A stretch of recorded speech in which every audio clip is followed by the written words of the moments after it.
Hello bachcho, let's see this question. This question says why oxygen is an ultimate electron acceptor in electron transport chain in respiration. तो ऐसा क्यों होता है कि जो oxygen है वो अल्टीमेट एक्सेप्टर ऑफ इलेक्ट्रॉन्स बन जाता है इलेक्ट्रॉन ट्रांसपोर्ट चेन में रेस्पिरेशन प्रोसेस में. So let's see the key concept here. हमारा की कॉन्सेप्ट है यहाँ पे माइटोकॉन्ड्रियल इलेक्ट्रॉन ट्रांसपोर्ट चेन.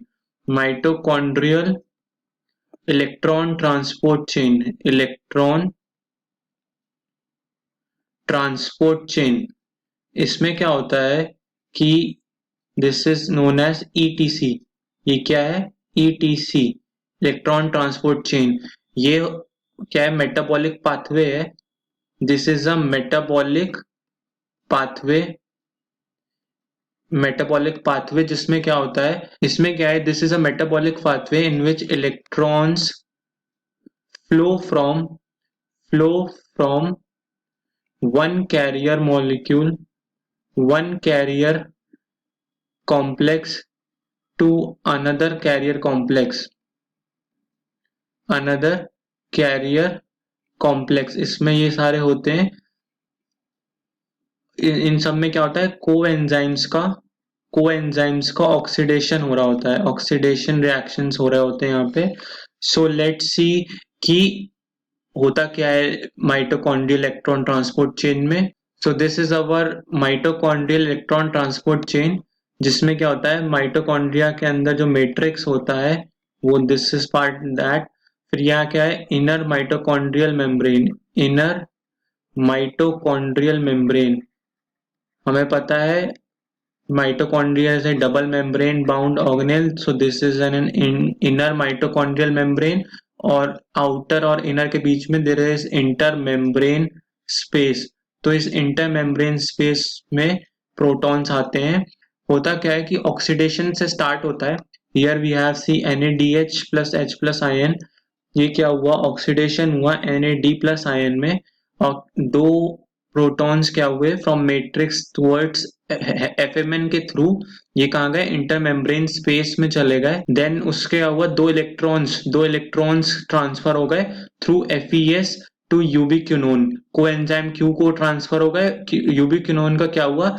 यूबिक्विनोन का हो गया reduction to UQH2. This is यूबिक्विनोल.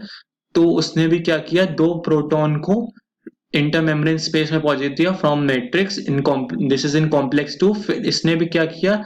दो इलेक्ट्रॉन्स को ट्रांसफर किया साइटोक्रोम बी से साइटोक्रोम C1 में थ्रू FES के साथ इसने थ्रू ट्रांसफर किया. फिर से दो प्रोटॉन मैट्रिक्स से इंटरमेम्ब्रेन स्पेस में चले गए थ्रू कॉम्प्लेक्स 3.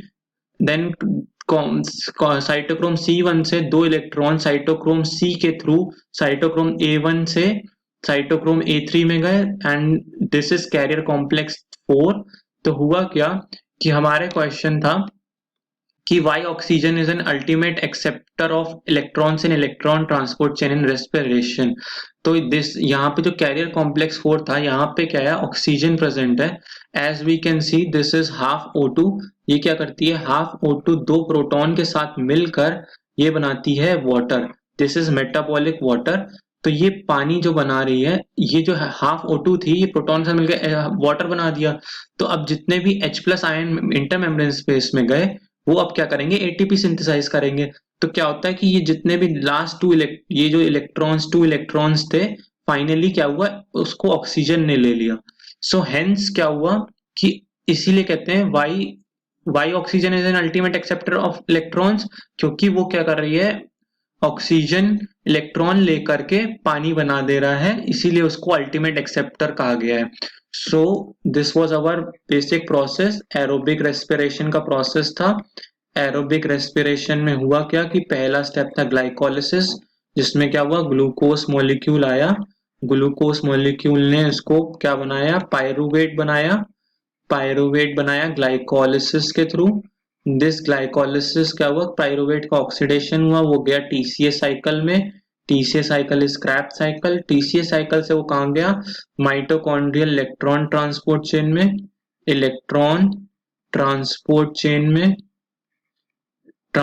चेन में इलेक्ट्रॉन ट्रांसपोर्ट चेन से क्या हुआ? वो फिर लास्ट में क्या बनाया, एटीपी सिंथेसिस हुआ। तो एटीपी सिंथेसिस होने से पहले ही इलेक्ट्रॉन ट्रांसपोर्ट चेन में ऑक्सीजन ने क्या किया, इलेक्ट्रॉन ले लिए और उसको पानी में बना दिया, मेटाबॉलिक वाटर बना दिया।